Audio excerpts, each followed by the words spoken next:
நம்ம வீடியோவில் ஒரு நியூ ஸ்டார் எப்படி செய்ய போகிறோம் பார்க்க போகிறோம். அதுக்கு தேவையான பொருள் A4 ஷீட், ஸ்கேல், அப்புறம் கம். இதை செய்யறதுக்கு நம்ம A4 ஷீட்டை ஸ்கொயர் மாதிரி மடிச்சுக்கணும். என்ன மாதிரியே பண்ணிங்க அப்புறம் பர்ஃபெக்டாக வரும்.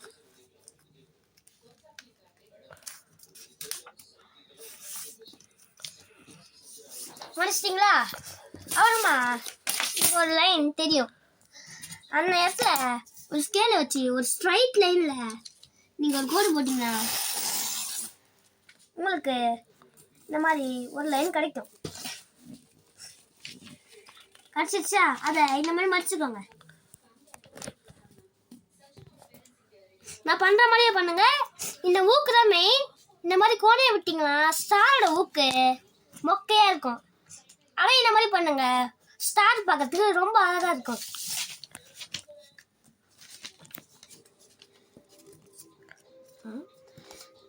நான் பண்ணிட்டேன். அதே மாதிரி இந்த பக்கமும் இதே மாதிரி பண்ணிங்க.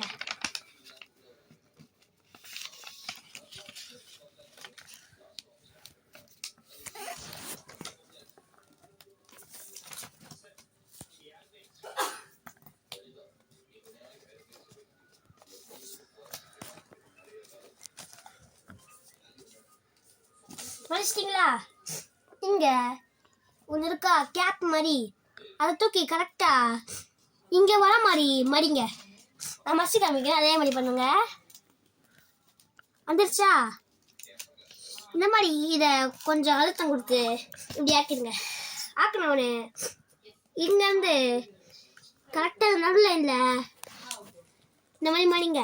அப்படியே அதே மாதிரி இந்த பக்கமும் இதே மாதிரி மடிங்க. அப்புறமா ரிலீஸ் பண்ணிவிட்டு நம்ம வச்சுருக்க கம் எடுத்து இங்கே நான் போடுற அளவுக்கு போட்டுக்கோங்க. நான் போடுற அளவுக்கு போட்டாதான் உங்கள் பேப்பர் ஊறாமல் இருக்கும். இல்லைன்னா ஊறிடும். நான் சொல்கிற மாதிரி சரிங்க, அப்புறம் கரெக்டாக இருக்கும். இப்படி செஞ்சோடனே இதை அப்படியே அப்படியே நல்லா அழுத்தம் கொடுத்துக்கோங்க. நல்லா இப்படி மாதிரி மேலே தூக்குச்சுன்னா இன்னொன்று மாட்டினோடனே அப்படியே தூக்கிட்டா இது போட் மாதிரி ஆகிடும். நிறைய பேருக்கு செய்ய உங்களுக்கு புரியாது. உங்கள் கையை விட்டு இப்படி தூக்குங்க, கரெக்டாக அப்படி ஆகிடும். இந்த மாதிரி நீங்கள் அஞ்சு செஞ்சுக்கணும். இது எல்லாத்தையும் ஒட்டுறதுக்கு நமக்கு ஸ்கேல் தேவைப்படாது. நம்மளுக்கு கம்மு மட்டும் இருந்தால் போதும். நான் ஒட்டுற மாதிரி ஒட்டிக்கோங்க, அப்புறம் ஸ்டார் பர்ஃபெக்டாக வரும். இங்கே ஒரு கோடு இருக்கா? இங்கே நான் போடுற மாதிரி கம்மு போட்டுக்கோங்க. நான் போன வாட்டி சொன்னது தான், ரொம்ப போட்டால் இதுவும் ஊறிடும்.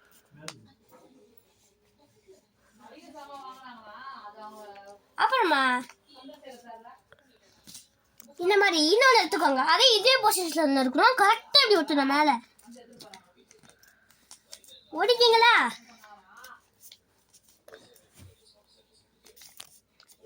இதே மாதிரி எல்லாத்தையும் ஒட்டிக்கோங்க. நான் ஒட்டுற அதே என்ன பார்த்து செஞ்சீங்கன்னா உங்களுக்கு வீடியோ கரெக்டாக வரும்.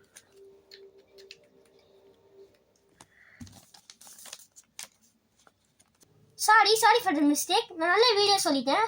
சாரி, ஸ்டார் சூப்பராக வரும் சொல்லிட்டேன், மன்னிச்சுங்க. இங்கே திரும்பி ஒரு கோடு இருக்கா? அதே மாதிரி ஸ்டெப் பை ஸ்டெப்பாக நீங்கள் போட்டுருவாங்க. நான் லைனுக்குள்ளேயே போடணும், அதுவும் கம்மியாக தான் போடணும், எல்லாம் ஊறிடும். நான் ஃபஸ்ட்லேயே சொல்லியிருக்கேன். இப்போ கரெக்டாக இதையும் அதே மாதிரி ஒட்டிடலாம், ஃபஸ்ட் ஒட்டின மாதிரியே. இதான் லாஸ்ட் பீஸு. இதை வச்சுட்டு கொஞ்ச நாள் காய வச்சா ஸ்டார் வந்து பர்ஃபெக்டாக ரெடி ஆகிடும்.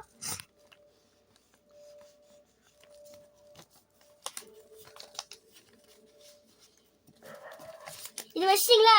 நிறைய சின்ன பசங்க இதை அவசரப்பட்டு திறந்துருவாங்க. அது கூட நீங்கள் திறக்கக்கூடாது. நான் பொறுமையாக சொல்லித்தரேன், அப்புறம் நீங்கள் தரங்க. நம்மளுக்கு இந்த மாதிரி லாஸ்ட்டில் வந்துடும். கொஞ்ச நாள் காய விடுங்க, அப்புறம் ஸ்டார் நல்லா கெட்டியமாக பிடிச்சிருக்கோம். இதை பொறுமையாக நம்ம இப்போ விதிக்க போகிறோம். அமேசிங்கோட ஸ்டார் இப்போ வரப்போகுது. இருங்க ஃபஸ்ட் எடுத்தோம் இப்படி தான் வரும். நம்ம போக போக சரி பண்ணிக்கலாம். பார்த்தீங்களா? கொஞ்ச நேரம் காய விட்டு சரியாயிடும். நாங்கள் அப்படியே எரிச்சு காமிக்கிறேன். பார்த்தீங்களா ஸ்டாரு? இருங்க நாங்கள் ஒட்டி காமிக்கிறேன். இது ஒட்டினாதான் கரெக்டாக ஸ்டார் பொசிஷனில் ஒழுங்காக நிற்கும். நான் போடுற மாதிரி போட்டுக்கோங்க. தப்பாக போட்டிங்கன்னா பிரச்சனை ஆகிடும். கரெக்டாக அப்படி வச்சு ஒட்டிக்கோங்க. கடைசியில் நம்மளுக்கு இந்த வீடியோ வந்து இப்படி ரிசல்ட் வந்து இப்படி கிடச்சிடும். சாரி நான் வீடியோ சொல்லிட்டேன். சாரி. பாத்தீங்களா, ரெண்டுத்துக்கும் டிஃப்ரென்ஸே கண்டுபிடிக்க முடியல. பாத்தீங்களா, லாஸ்ட் சொல்லிடுறேன். இதை வச்சு நம்ம குட்டி குட்டி ஸ்டார் கூட செய்யலாம். நம்ம இதை வேஸ்ட் தூக்கி போட்டுறாதீங்க. குட்டி ஸ்டார் செஞ்சா நம்ம நியூ இயருக்கு ஒரு கயிறு போட்டு டெக்கரேஷன் பண்ண யூஸ்ஃபுல்லா இருக்கும். நீங்க வச்சு இதை யூஸ் பண்ணிக்கலாம். நன்றி.